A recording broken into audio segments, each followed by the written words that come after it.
Here we go. All chat. All right. All right. Whew. We're going to have a nice, fun stream today.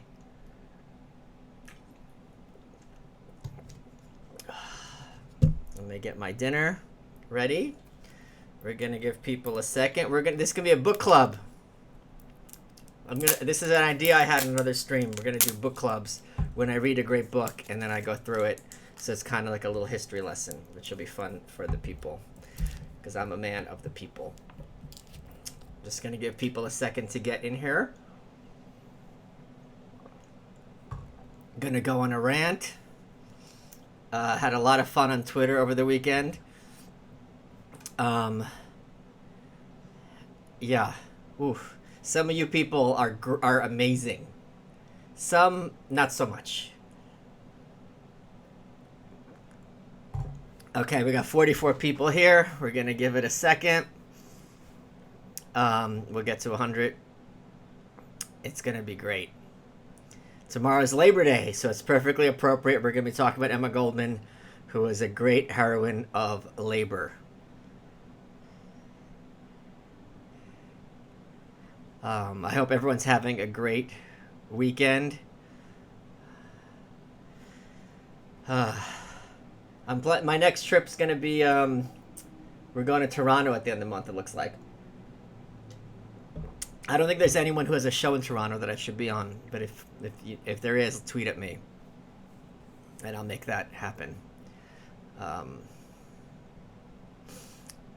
Would you go on Tech Wars podcast? I don't know what that is. Probably Tech Wars. Let me look it up.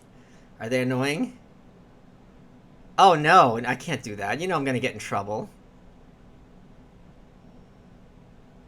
Wait, am I friends with these guys? I'm friendly with some of these people. They all have the different names, so I can't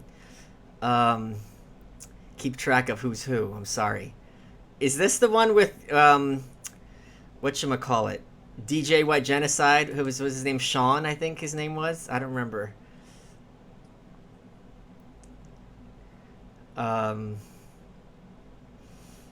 We're gonna give it a second. We got 91 people here.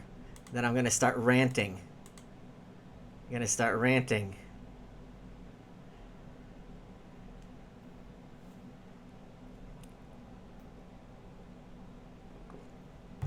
The problem with I don't know. Okay, we got 100 people here. Okay, so let's do it.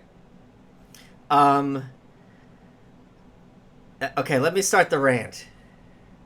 One of the problems with working with libertarians and the whole broader liberty movement, both Jonathan Haidt and Simon Baron-Cohen talk about how people who are liberty-minded tend to be very low, of all different political movements, tend to be lowest in empathy. And by empathy, they mean the ability to see things from other people's perspectives. They're also, Haidt talks about, very high in openness. So they don't get where you're coming from, they don't care. Just do what the hell you want. But it's a source of frustration to me because very so often I'll have a point of view that's a little odd or unusual, and the reaction is I don't understand it. And these are very bright people. They can't even begin to wrap their head around it. And it's like this, what I'm positing isn't even that hard or that complicated. As an example, so Emma Goldman is a good example of this, but let me get a step further. I've been harping on her for a long time. For those who don't know who she is, she was, this is another one. She was a big anarchist. This is in like the early 1900s, the first part of the 20th century. And it's very sad to me when on Twitter you have these non-libertarian position that you're sympathetic to. I'm not a libertarian. Raising the minimum wage to bring on touchscreens. That's an easy one. So I just got back from the gym, so I'm gonna be losing my train of thought. So a lot of times you'll have these ANCAPs, these people who think that Murray Rothbard invented anarchism, which is completely ahistorical. And this is one of the reasons when Ayn Rand, the vampire novelist, attacked Rothbard. She said anarchism belongs on the far left fringe, on the fringes of the far left. That's where it comes from. This is true. This is indisputably true. Anarchism was originally a hardcore left-wing philosophy. The idea was it is only government and capitalism, by which they meant what we would call corporatism. I gave you money, so you'll read this. Done. Their whole argument, the anarchists, the early anarchists, was that the ones who invented anarchy is the idea, which is not untrue, that corporations and government work hand in hand, and they end up screwing everybody else and basically like sucking the economy dry. And I think most people nowadays who look at the corporate press and look at the military-industrial complex and things like this is not that revolutionary of a perspective, whether you're on the right or the left. But it was originally a hard left position. And so you'll see these ANCAPs arguing with these literal communists on Twitter, being like, anarcho-communism, you don't know what you're talking about. It's like, no. They do. You don't know what you're talking about. They have more of a right to it than you do, that in term. So learn your history. It is so... it does make me wince. I'm not going to say cringe, that word's overused, but it makes me wince when the commies are 100% right on this perspective. So one of the first... and the other thing to understand is the term anarchist meant terrorist. In fact, the song from the Sex Pistols, Anarchy in the UK, I'm an anarchist, I'm an antichrist, the next lyric is, I want to destroy passers-by. It's about, I want to blow people up. So you can imagine in 76, 77, when this song is playing in Britain on the radio, and your teenage kids are listening to songs about, like, I want to blow up strangers, that everyone in Britain's freaking the hell out. Especially during a period when England was in decline, and the idea was that England's done and it's got to be a managed decline. And Thatcher's the one who came in and changed that perspective in 1979. But Goldman was a anarchist in the full terrorist sense. She believed in violence as a means of political change. One of her great quotes, and here's the other thing. I got this from both libertarians and I got this from communists, and I find this perspective extremely disturbing. Because disturbing in the sense that, like, I can't wrap my head around it. People are like, how can you find someone interesting or inspirational if you disagree with them?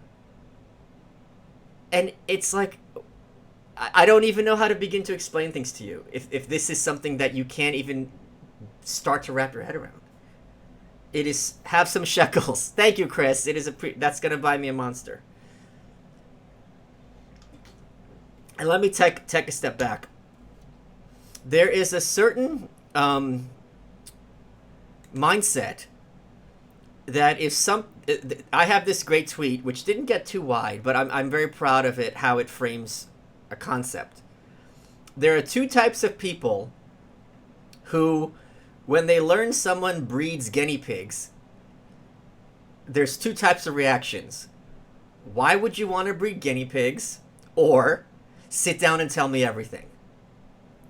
So when something is weird, ANCAPs are just voluntarists. The non-aggression principle is the only law in our ideology. Far more freedom-oriented than commies.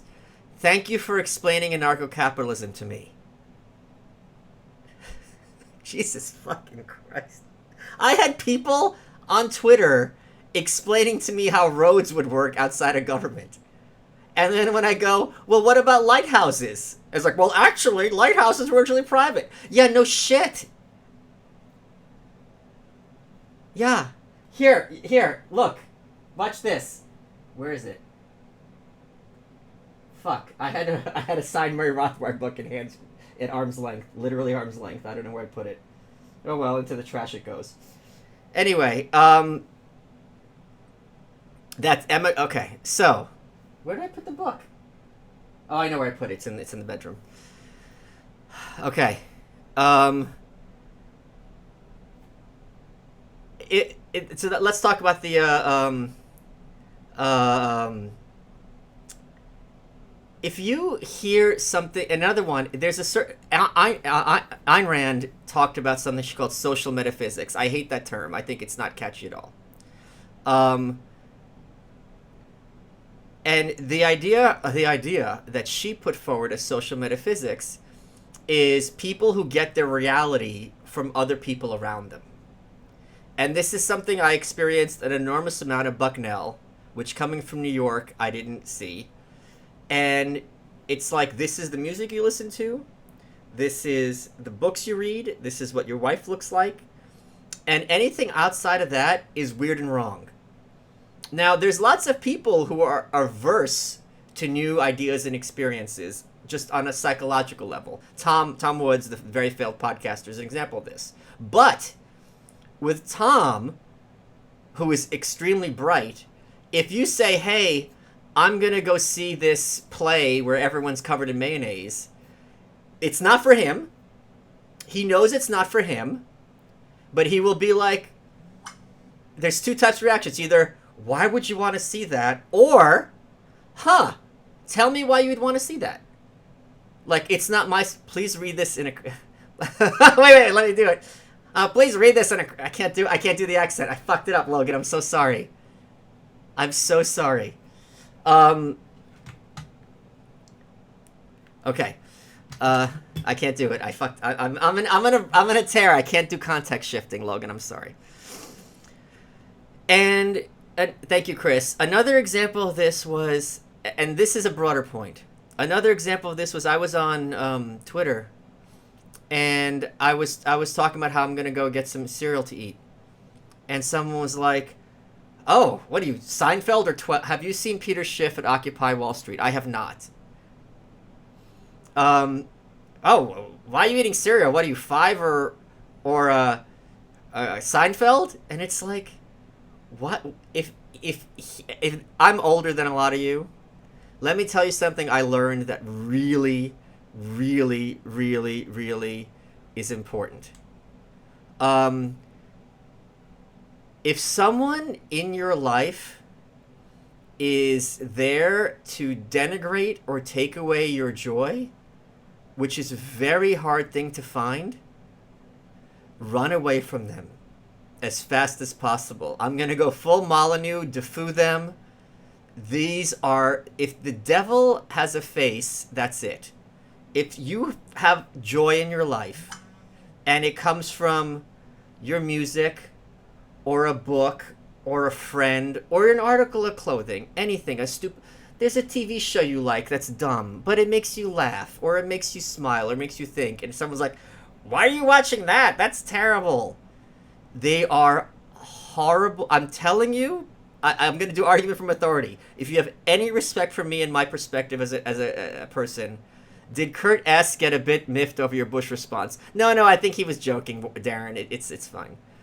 If there is that kind of person in your life, I'm telling you, actually, you might be able to sit them down and break through to them. It depends on them. Some of them, you can reach them. I'm going to be serious. Some of them, if you're like, do you realize what you're doing? And they were like, holy shit, I'm my dad or I'm my mom. And then they'll snap out of it. Some of them, they're just mentally limited.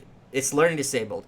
But what would you do about these filthy, filthy French boys without the government to protect our borders? See, Jared Taylor I could do. Cantwell I'm having a problem with. Okay, there's Cantwell. So, yeah, if something brings you happiness, and that's the other thing, you don't have to... Wait a second, you're the idiot I was warned about on Twitter. Yes. If something brings... Life is so hard and so dark If something gives you joy and happiness, if someone else has joy in their lives from their guinea pig collection, that's wonderful. We should all have that thing that brings us happiness. It could be your family. It could be your career. It could be collecting popcorn boxes. I knew someone who had a popcorn box collection. Fine. So and the thing is, they will, and why they're evil is because, let's suppose something wonderful happens in your life. You get a promotion, you get engaged, pregnant, get into law school, something, anything. And you call them, and their reaction is going to be like, or you're going to cringe waiting to hear their reaction. You don't want that. Because not only is that, when something joyous happens to you, they're going to share in it. And the thing is, may not understand it. They may not get it all. They may sit down and be like, you know what? This doesn't make sense to me, but I care about you. Please explain it to me. And by telling them why this is fun for you, they'll be like, wow, okay, this is great. And why this is important? Because these are the same kind of people who, when things get bad, I remember when Harvey Pekar died, right? My great mentor. He died on my birthday. It was awful. And people were starting to text me jokes. Like, oh, look what you've done. I'm like, really? Really? So, yeah. Okay. Anyway. So here's the other thing. So a lot of times I will talk to like libertarians or anarchists, and they don't understand my enormous admiration for Alexander Hamilton. And it's like this. I don't understand, let's take another context. I don't understand how someone can look at Teddy Roosevelt, who I think is a very bad person, just who did really enormous damage to this country. I can't see how anyone can look at Teddy Roosevelt and not think he's a badass. And he's just a very interesting character. How is this in dispute? So it's like, oh, you like Hamilton? I don't think anyone on earth denies that Hamilton has probably the most interesting biography of any of the founding fathers. I don't know who else has a particular... Benjamin Franklin definitely has an interesting biography. I don't know any of the others who are known for their life story, and this far preceded the musical.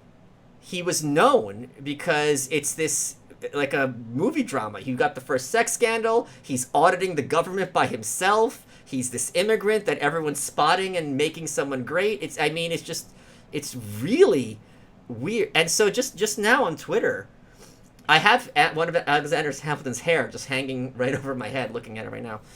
A lot of times libertarians will tweet at me like, oh, I'm glad, Aaron Burr killed him.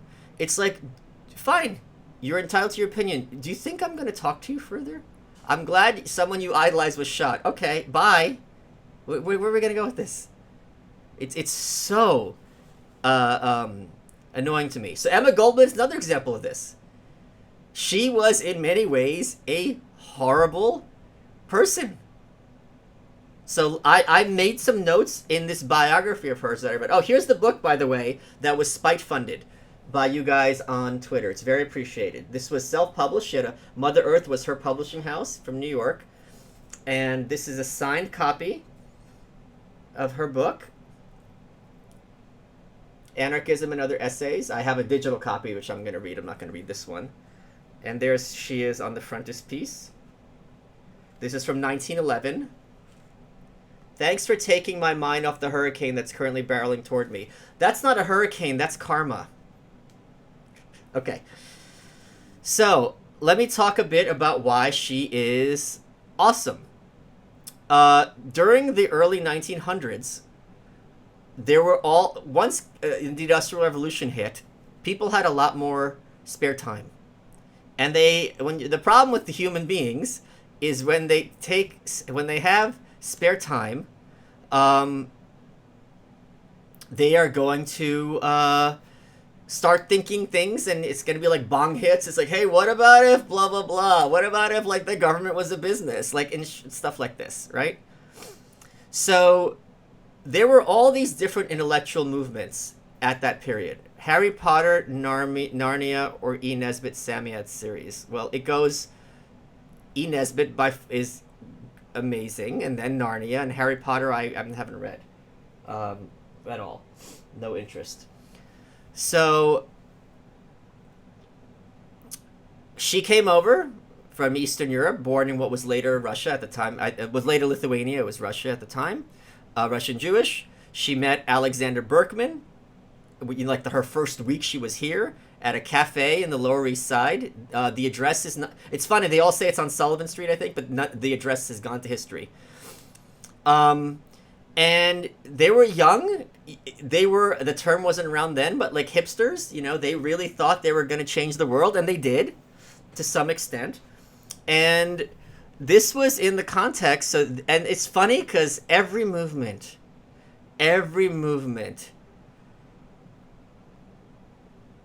Oh my God. Okay,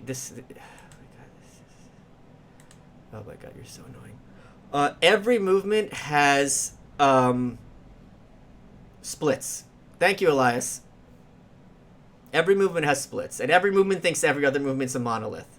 And even then, the anarchists, it turns out I read the biography. Biography is called Sasha and Emma. It's a must read, in my opinion. To me, a great biography is a biography that you can read like a novel, even if you don't care about the person. It's fascinating. So, back then there was this split between the followers of Johann Most and some other group. I forget what it was called. And at one point, Johann Most, Emma and Sasha were fans of his. Then they went to the other side. Johann Most is giving a talk, and she went up on stage and hit him in the face with a whip.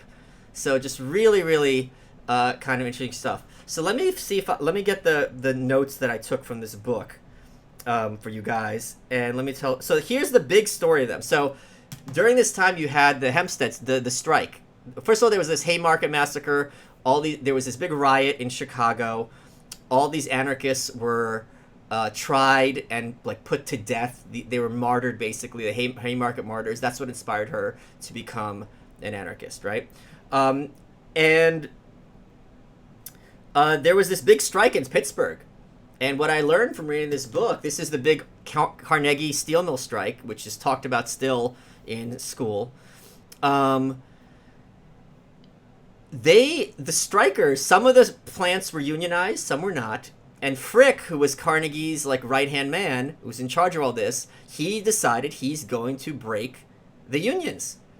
What the unions were fighting for, Frick wanted to give them a pay cut.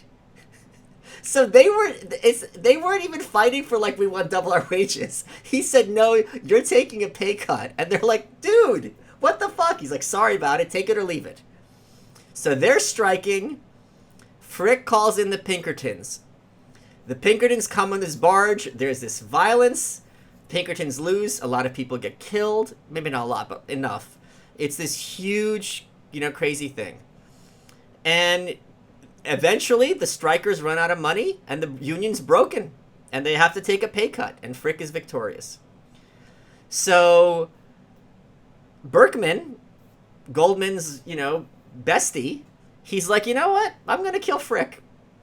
So he stalks him at the office, comes in there with a gun, shoots him a bunch of times and a knife, and tries to kill him. Can't do it. So Frick survives, and Berkman gets sentenced to jail, thank you, Elias, for 14 years. Meanwhile, Emma is running around, trying to be an activist, and it's just very funny because it's very similar to things nowadays, where people are when you're young, you take yourself very seriously. So it's the kind of thing where they're like, oh, we're not going to waste money on flowers because that money can be spent on the revolution, blah, blah, blah, blah, blah, and all this other stuff. It's really kind of interesting in retrospect. So the other problem is, when you're dealing with any kind of fringe movement, as I discuss in my book, you're also going to get the lunatics. So, she's, writing and speaking, and she is regarded as the most hated woman in America. Master Malice, have you ever tried to get Peter Schiff on your show? I have not. And he's not on my short list at all. Um, so, so whatever. So you're dealing with all these, again, it's a fringe. So she's like the most, because she's preaching violent revolution and what they call propaganda. I mean, she's not preaching this part as much, but it's certainly something she's not averse to. When she was asked about Frick, she wasn't like, oh, he did the wrong thing. Oh, the other thing about the Frick assassination is Berkman thought all the Union people who Frick's destroyed, they're going to rise up and support him. And they were all like, what the hell are you doing? Like, Frick is a monster, but you do not resort to this. He had no support from the Unions.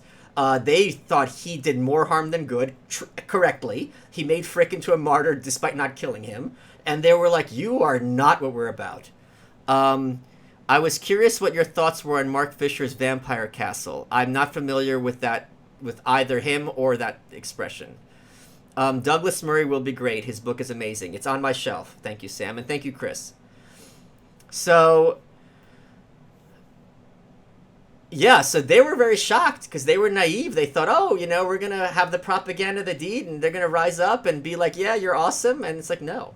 So and this has happened with Marx also. Like when Marx was trying to get the unions in Europe to revolt and take over, they're like, we just want like vacation days, dude. Like we don't want to like kill the government. Like we just want like not to have our arms cut off in the factories and have our kids have food.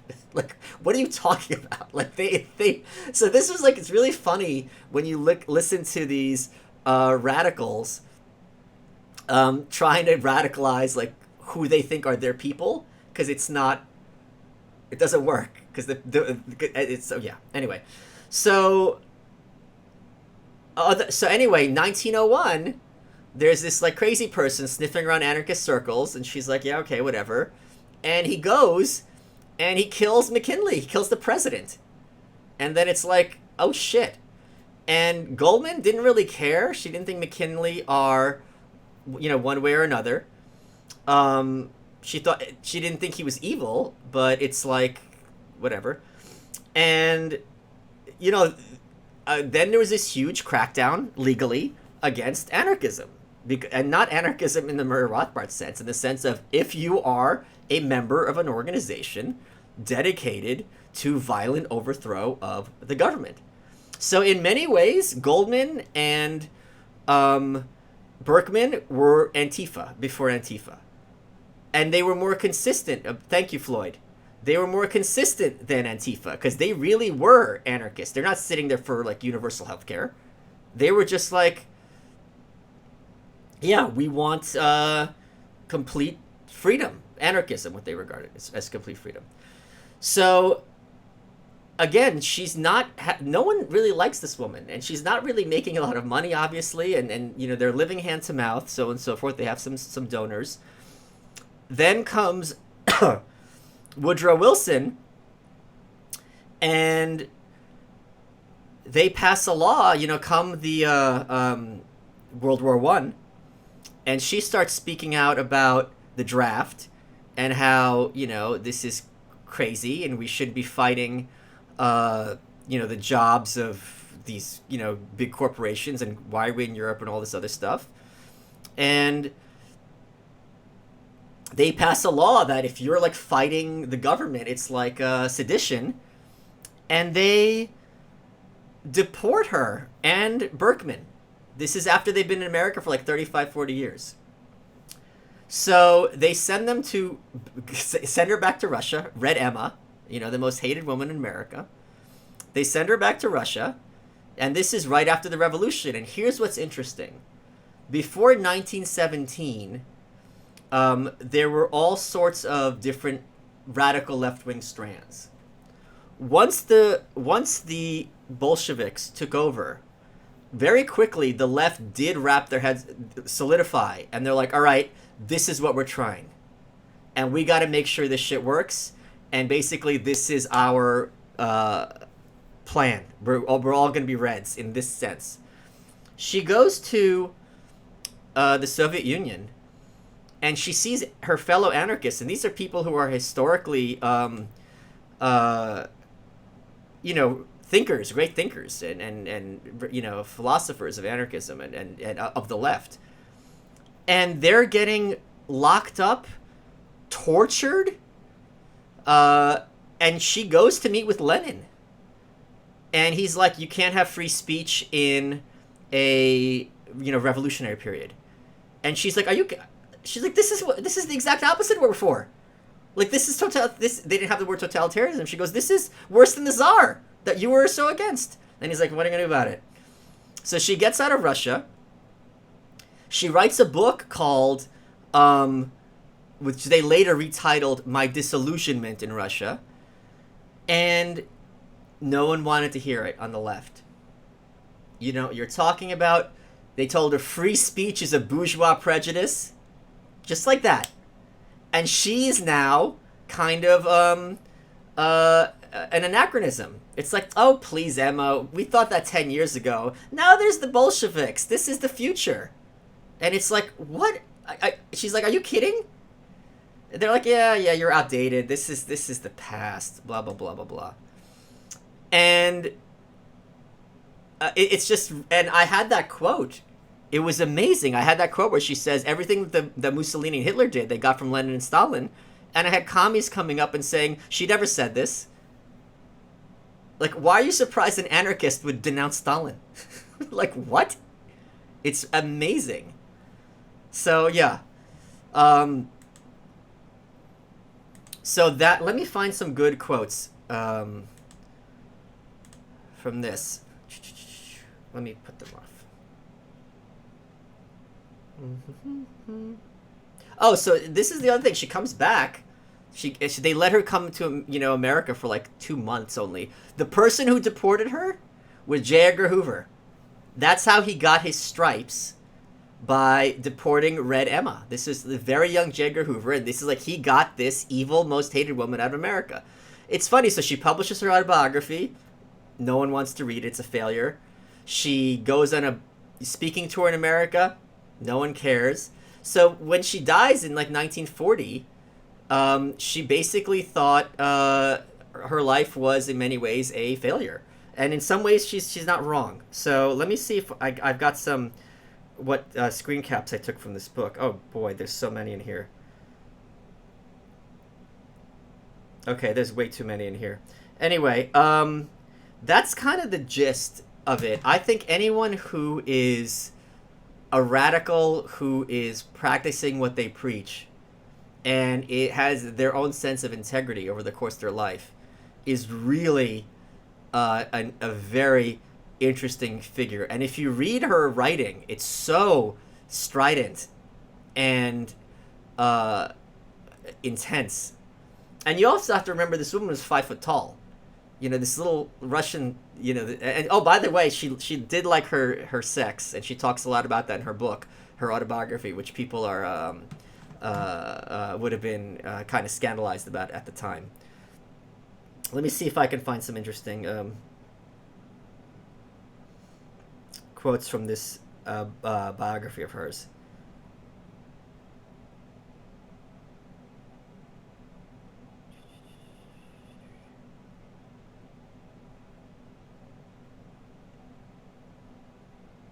It's also interesting as a New Yorker how so many people are, all this story is taking place in streets that are around me.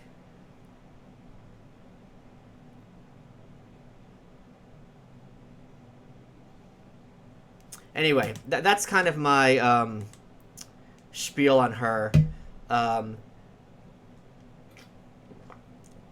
She's a really interesting figure.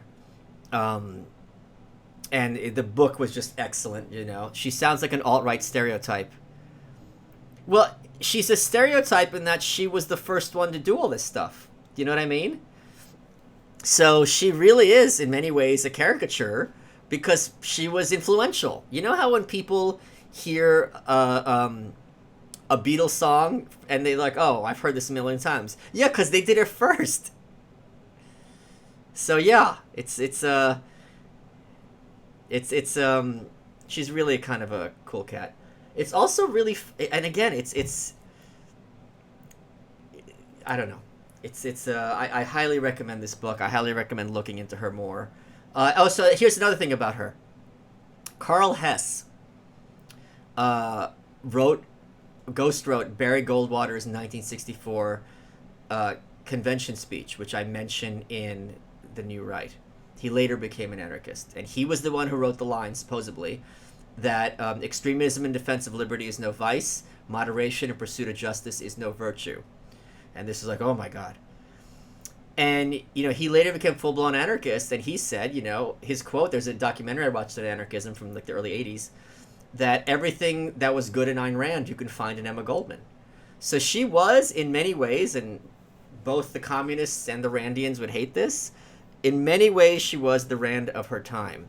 And I know there's people who are mentally limited who don't understand how someone who is a hard left communist, she was an anarcho-communist, although she later would also call herself just an anarchist without adjectives, would have things in common with Rand. And if that's something that seems impossible to you, I can't help you. So yeah.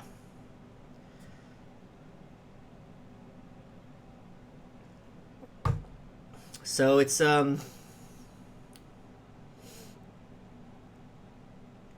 especially with that whip. Yeah, they both like their bondage.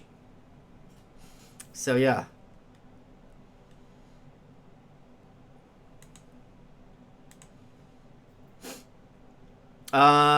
Okay, that's my little spiel on Emma.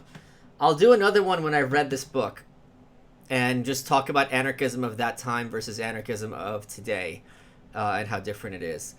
And there's a quote of hers that floats around, which is not accurate, where it says, "If I can't dance, I'm not part." If something about if I can't dance, it's not my revolution. She never said that. That's a myth.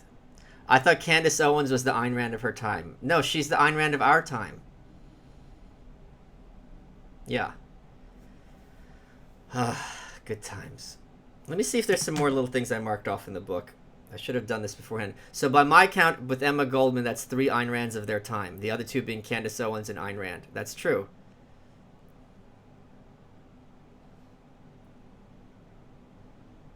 My whole life I've been told Roger Ailes was the devil incarnate. What's your perspective on him? He is the devil incarnate if you're the cathedral. From the cathedral perspective, he is the first person to legitimize non-cathedral, not the first, but he's an important one, other points of view. And who was it? It was, who was it?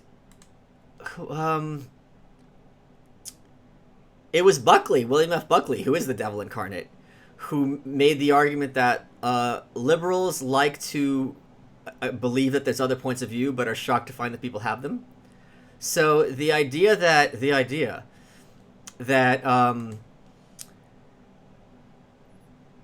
right wing, and this is Fox. They're hardly you know what I mean. Like the idea that there's like a channel of right wing points of view are presented with respect. It drives them insane.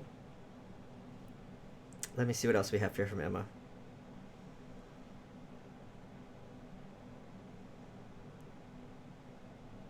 This is annoying because I have the screen caps of the whole page, so it would take time to.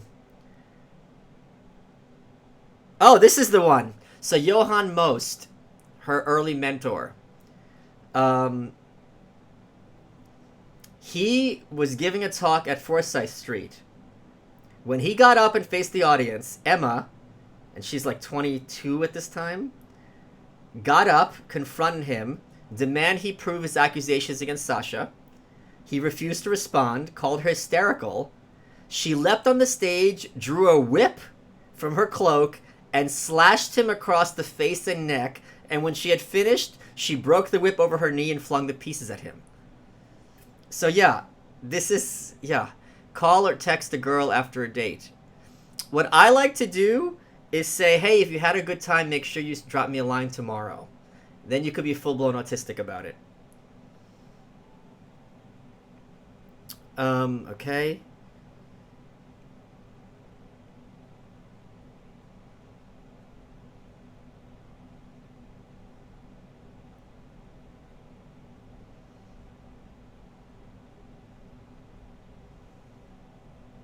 Anyway, yeah.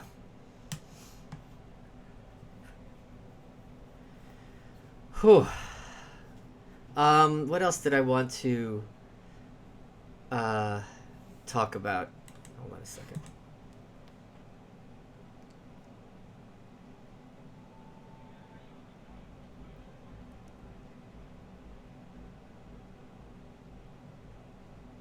Yeah, she was explicitly for. Ugh. You know, some of the things she says are completely crazy. She goes, "I do not know of any other language I like so well as Russian." That's not. That's not good.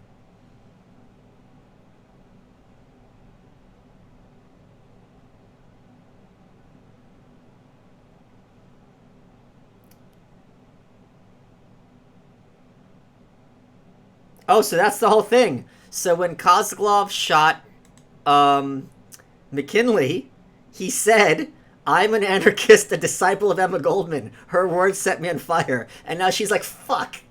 Like I didn't have anything to do with this guy, and he's killed the president." So yeah, that was a bad day for her.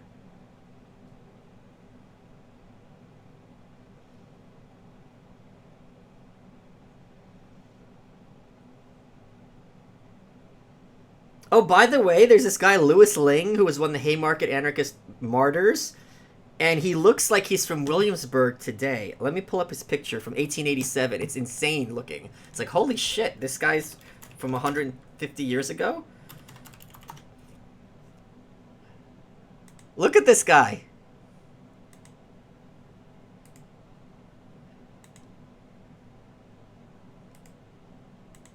Let me see if this pops in. Does that click? Can you click on that? Bang, Mary, Kill, Dave Smith, Tom Woods, Louis J. Gomez. Oh, God. Okay, I think Tom would make the best wife out of all those. Ugh, God. I don't know. I guess Bang... I don't know. I don't know. I think Dave. Yeah, Louis would not be gentle.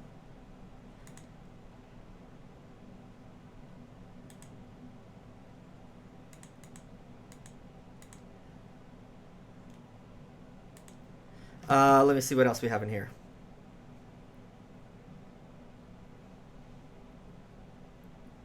Okay.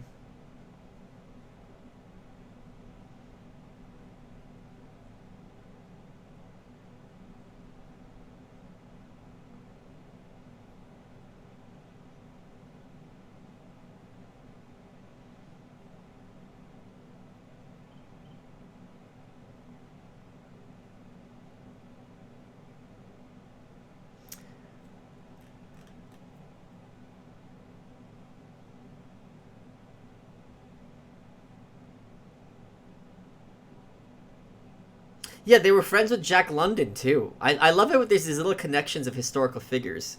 Emma Goldman, the J.D. Salinger of her time. I wouldn't say that, but there is that kind of uh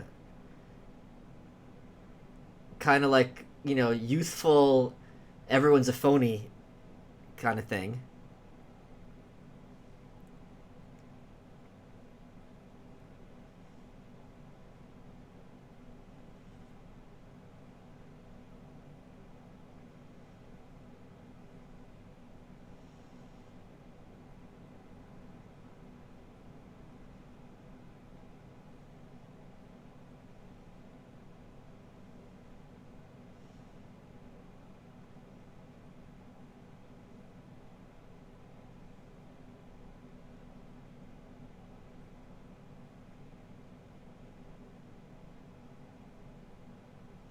Yeah, I mean, I'm just going to the part where they were in Russia and they were just really miserable there. Um, how little this is her, Emma's talking. How little we understood what the crushing machine the Bolshevik state must have meant.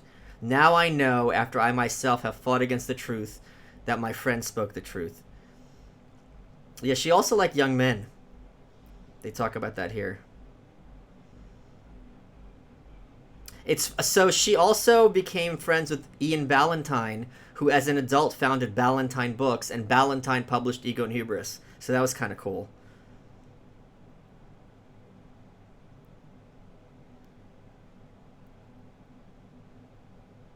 She talks about my 2 years in Russia were like an iron ring around my heart and mind.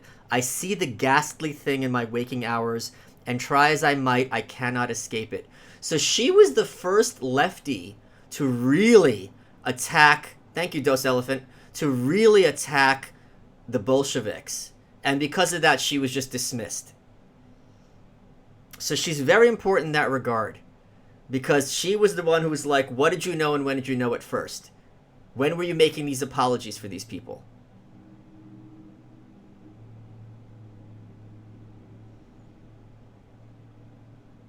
Yeah, the Times literary supplement of London reviewed her book and said, no more scathing attack upon the Soviet tyranny and its leaders has been written than this sincere and authoritative statement.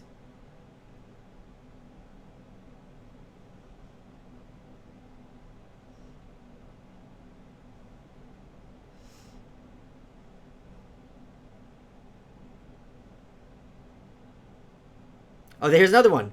So they gave, so okay, in 1924, there's a big dinner for her in London, and all the lefties are there. H.G. Wells is there. They're all there. Emma, here's Red Emma, right? And you can imagine it's just like right now if someone came and there was a big dinner for Hillary, and someone came and called her a warmonger, how the lefties would react, right? In like 2016. This is Emma. She sits down in front of all these hardcore lefty radicals, and she says, to call the present Soviet government a workers' experiment is the most preposterous lie ever told. The time has come when silence on the Russian situation makes you a party to the crimes which are being committed there.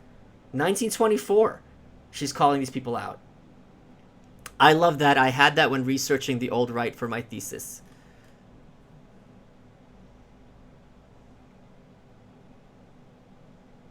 When she got up to... Okay, so Harold Lasky was there. Harold Lasky was one of the models for Ellsworth Toohey in The Fountainhead, the villain. And in fact, when Rand saw him speak, she rewrote her description, physical description of Ellsworth Toohey to match Harold Lasky. He was there when Emma got up to speak, and someone says, when she got up to speak, she was widely applauded. When she sat down, there was absolute silence. She had criticized the regime in the Soviet Union as a dictatorship, not of the proletariat, but over the proletariat, which was a very unpopular stand to take at that time among liberals and socialists. So she is a badass.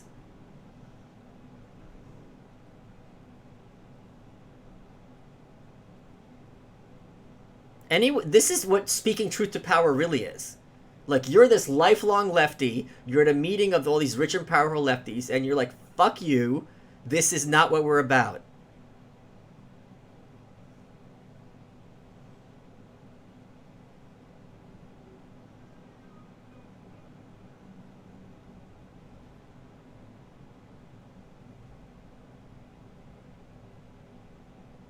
And she also spoke at BAM, which is not that far from me, in Brooklyn Academy of Music, so that was really cool to see.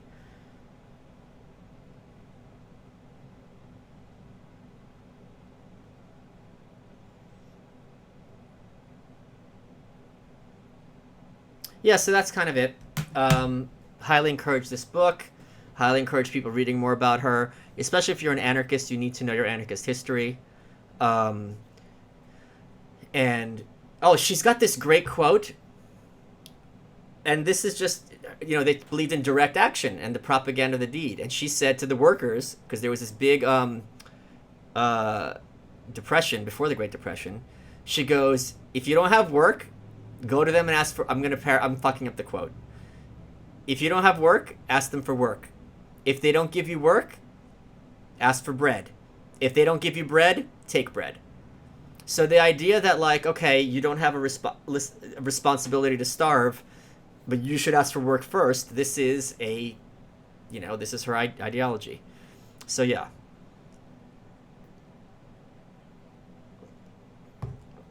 Good times. Okay.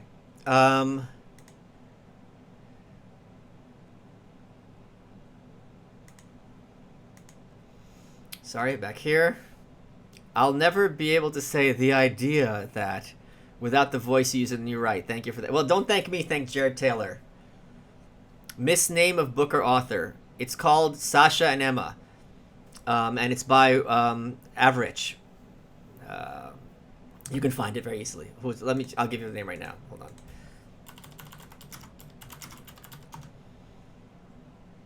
Sasha and Emma. God.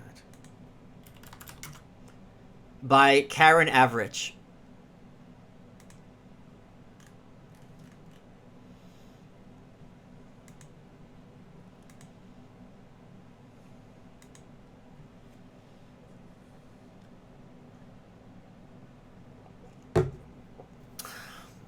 All right, guys.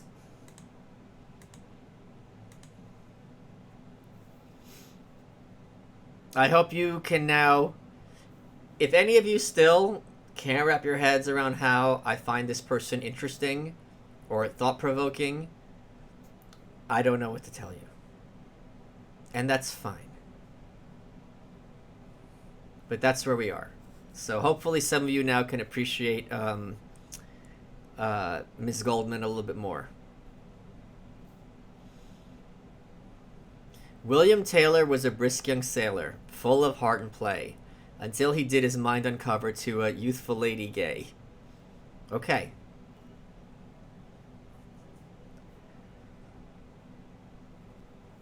It's, I mean, to me, it's just like, in just a sense of a drama, right? Like, you're in let's pretend it's a movie.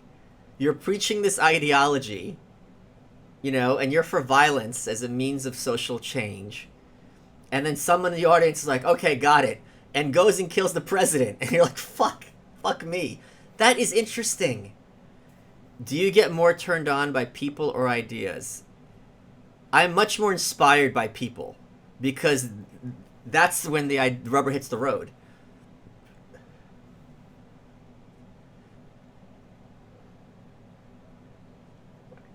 So it's just like, and just all this other stuff. Like, it's just fascinating, these photos of her in Union Square, which I go to all the time, and there's thousands of anarchists there, and she's yelling at them, you know, to kind of, it's just such a different world that we live in, but it's the same streets. So yeah.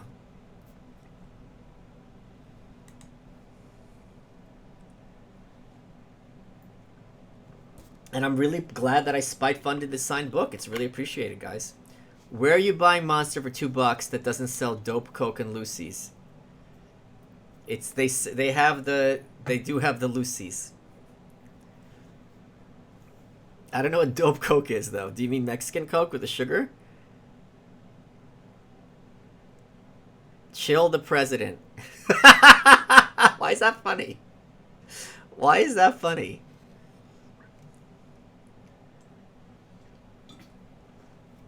I also love the idea that she's like never has money, but she's like meeting with Lenin, and J. Edgar Hoover makes it his job to get her out of the country under President Wilson's orders, and she gets Teddy Roosevelt into office. It's just so weird. Did you watch Jared Taylor versus Tariq Nasheed? I have not, although obviously I've heard about it a lot. There's just so many moments in this book that are just like, you know, wow, like so many historical moments. That it's just, the world is such a small place, and we forget that, how interrelated so many people are, and how it's kind of like playing billiards. You know, you hit this ball and then this happened, da da da da.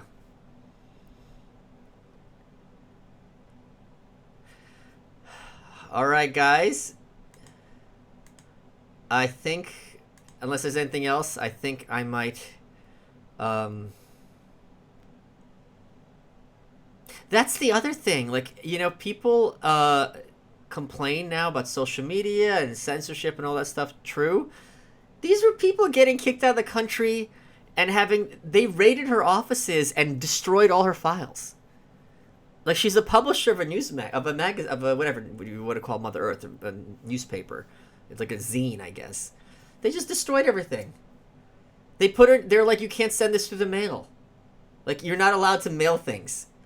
It's this idea that we've always had, like, First Amendment and the free speech was protected, is a lie. It's a complete lie, and I talk about it a lot in the book. It's so. Did Emma Goldman ever change her ideas on property? I don't think so. I think she was very consistent throughout her life. I don't think her ideas on property were that coherent, I would say. To be honest, I haven't read enough about her to speak on that. But I think it's more like, if you have to choose between property and saving, helping someone, it's not much of a choice for her. I mean, she's a student of Kropotkin and however you pronounce his name, these mutualists, and I don't. And again, because it's being written like the 1870s, early 1900s, like, maybe at the time it's like, okay, this makes sense. And you think about it now, it's just like, how are you going to put together like oil refineries like through mutualism? Like, who will build the roads? I can get my head around. Like, who will build the oil derricks? That's a little more confusing. But I'm gonna speak more when I read her book. I'll tell you what the essays are in here. Can you have Kyle Bass on to talk about China? Sure. Okay, let's see what the essays are in here, the titles. Anarchism, what it really stands for. Minorities versus majorities. The psychology of political violence. Prisons, a social crime and failure. Patriotism, a menace to liberty. The hypocrisy of Puritanism. The traffic in women. Women's suffrage, which she was against. The tragedy of women's emancipation. Marriage and love. And then an essay on the drama.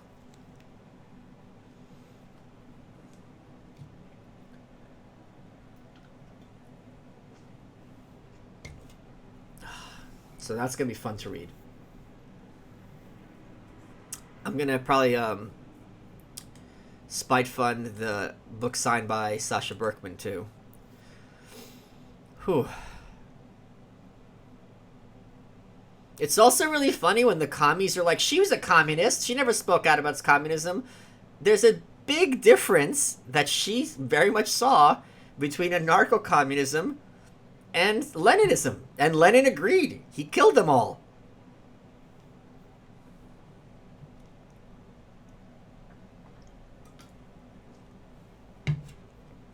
All right. I'm going to bounce. I'm going to do some more reading. Who is your favorite anti-Enlightenment thinker? I mean, does Stirner count? I would say Stirner. Guess IQ of Biden, Warren, Bernie, Harris, Trump. We have no idea how smart these people are in real life. We only see how they are in front of their cameras. Of those five, I would say the smartest would probably be... I think Warren is a lot smarter than people give her credit for. Of those five, I would guess Warren. I think being a Harvard professor correlates very high with IQ.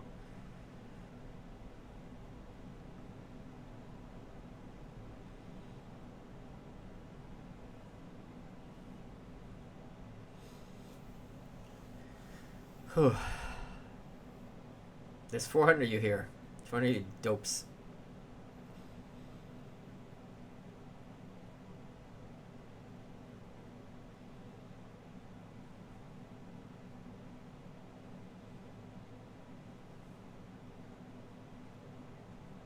At the gym, chit chat, or F you, I'm working out. Oh God. If I know someone, I'll talk. I don't think I've ever had a conversation in the gym. There was oh God. We have a speed bag at my gym. Okay, you got me going, CC. You got me going. I hope you're happy. I'm triggered. I'm legit triggered. There's a speed bag at my gym. I don't go to a boxing gym. Are you familiar with Vico? I'm not. And the guy, just this one guy who's always there hitting it, the speed bag. And it's so loud. It is so loud. It's louder than my music in my headphones. And today, he had a buddy. And they were taking turns hitting it as hard and loud as they could. And they were making a Cretan Voltron. and I was so angry. And there's also this other guy.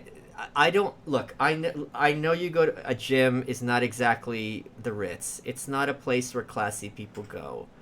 But you don't have to yell across the entire gym and laugh at the top of your lungs. It shit ain't that funny. There's other people around. Jesus fucking Christ, you people are trash. Just absolute trash. And it is a source of frustration. I'm not going to lie. The speed bag was the worst part. Oh my god, I hate them so much. You know what? And they're not even as bad of the three as the people who have their own speakers playing in the locker room and their own music. Like of those three, the speaker in the locker room annoys me the most, even though it's the most egregious. Well, annoys me the least, even though it's the most egregious. Whew. What kind of rep range do you use? Favorite lift? I do whatever reps I'm told on the different lift. My favorite lift. That's a great question. What's my favorite lift? What's my favorite lift? Oh, tricep extensions, I would say. I would say probably tricep extensions. Yeah. Ugh. Good lord. Good lord. I was supposed to be doing my book proposal this week. That did not happen. So I don't know what's going to happen there.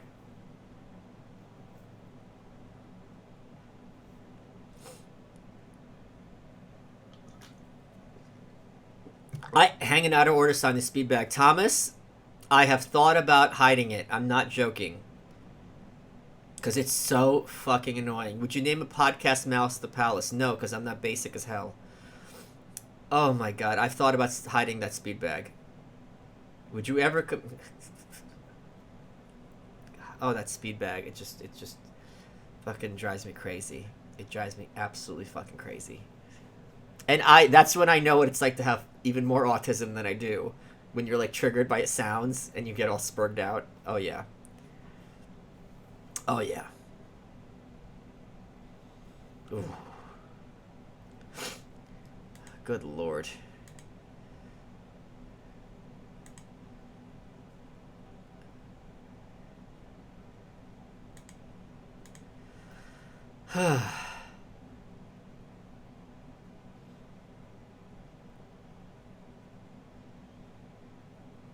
I'm gonna go see my friend's kid tomorrow. I'm very excited.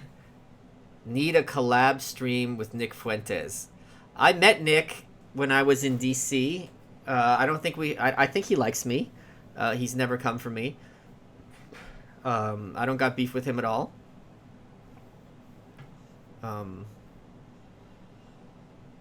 The thing with people like Nick, I never know where they are on the range, because sometimes they get more fringe, sometimes they get more mainstream, and then people either yell at them for being sellouts or they yell at them for going crazy. So it's a tough dance for them.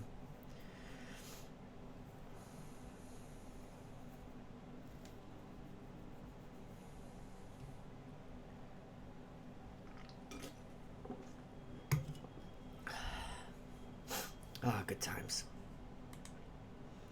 Let me see.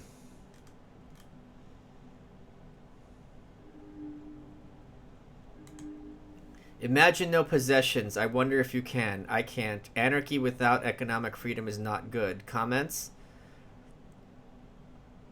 I don't... There's a lot of good to it. And they would regard it as economic freedom. You know what I mean? So, I mean, the idea that we should not have prisons, I like going in that direction, certainly. The idea that we should have less war, I love that. With Tulsi out, is she out? Is Tulsi out? Hold on a second. I don't think she folded. Whoa. Is this the first I'm learning? Oh, she just said she's not dropping out. What are you talking? Why are you telling me lies? Why are you telling me lies? Tulsi's not out. Is there anyone left in the Democratic race that speaks to you? Yeah, Marianne Williamson. Yeah, she's not out. Why would you lie? Lies make baby Jesus cry. She's going to be in the next debate, the fourth one. So, if she hangs in there.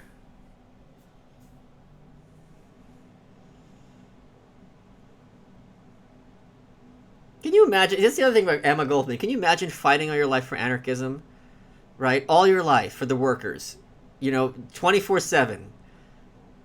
And then Lenin comes into power and you're told that because you believe in free speech, that's a bourgeois prejudice?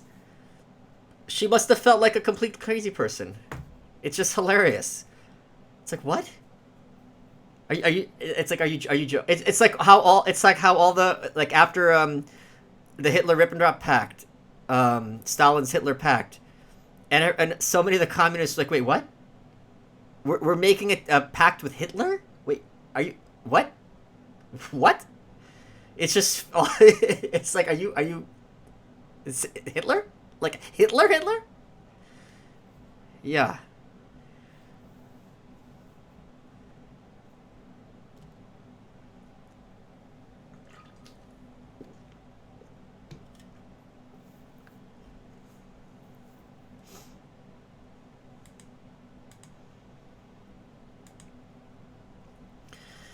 Whew.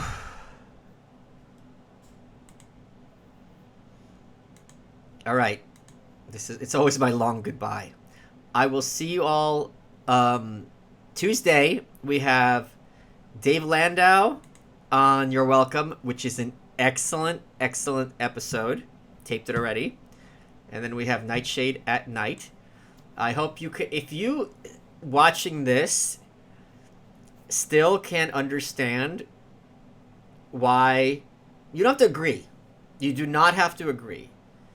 But if you don't understand why I find Emma Goldman to be an interesting person, I can't help you. And if you don't understand why I find Hamilton's life to be fascinating and how awesome, I can't help you either. Or I can, but I'm not interested. So that's where we are. I will see you soon.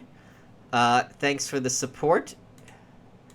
And yeah, let's go have fun on Twitter.